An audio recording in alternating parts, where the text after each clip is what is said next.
And the battle is on, as I'm taking on a very different approach by eating the fries first. Please, explain yourself, sir, and I'll do that just in a bit here. But for this food adventure, I'm in Hastings of Victoria in Australia at a restaurant called La Porchetta, and it's here that I'm taking on their Monster Parma Challenge, which honestly, I wasn't too sure if I was actually going to take it on, because I could have really used a rest day to recover and regain some of my magical food fighting abilities. But when it's chicken parma, I just don't know how you say no.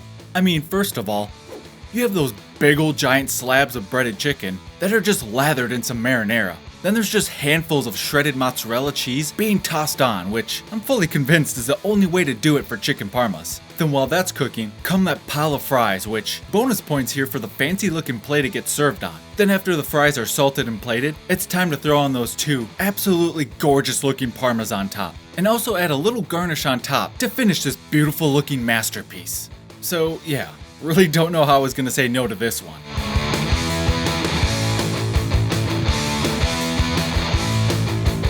With this monster chicken parma challenge, you have 45 minutes to finish it all. Now normally you still have to pay for the meal even if you win, but in this case, in exchange for the promotion of the restaurant, they were willing to comp the meal if I was able to finish it within the 45 minutes.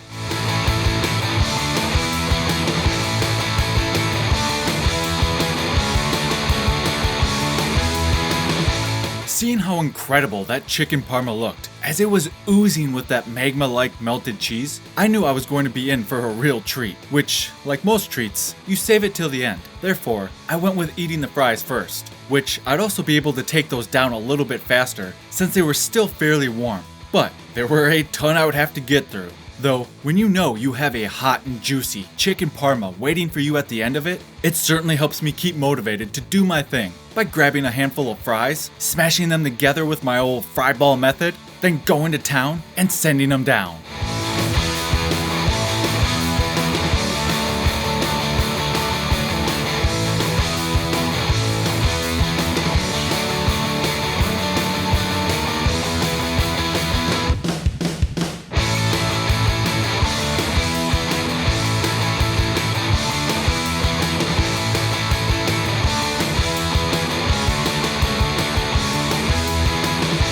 I also have to give credit to the restaurant here, because even though there were a ton of fries, they were actually pretty good, and I enjoyed them a lot more than I thought I would. And like I said before, they were still very warm, and even though the fries were on the softer side, they still retained a bit of texture, and they also had the perfect amount of salt to them.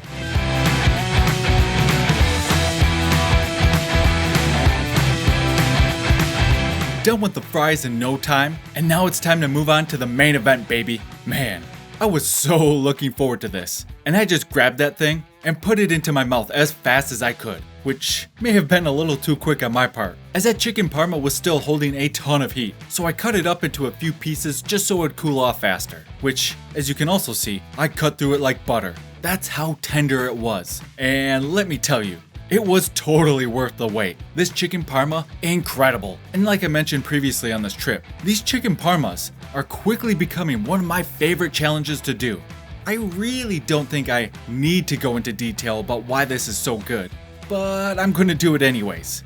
So first off, that chicken, my lord, so juicy and flavorful just by itself. And then when you take a bite, you get a bit of that nicer, lighter breading, and it's a thing of beauty on your taste buds.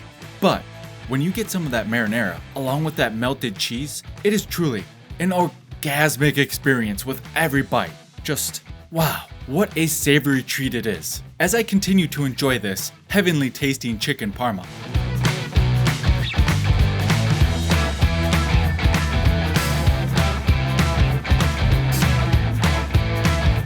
I can start to feel myself slow down a bit. It's definitely not due to flavor fatigue, but rather, that massive pile of fries earlier, they're starting to fight back, and we're starting to create some uncomfortable air pockets in my stomach.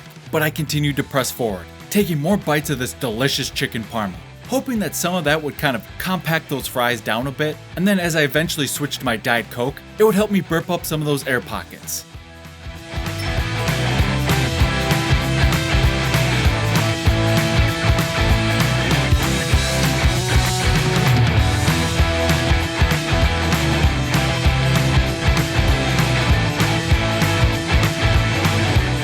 With the chicken parma gone, all that's left to do is to grab my mighty big utensils and play a little cleanup duty, getting every last bite that remained.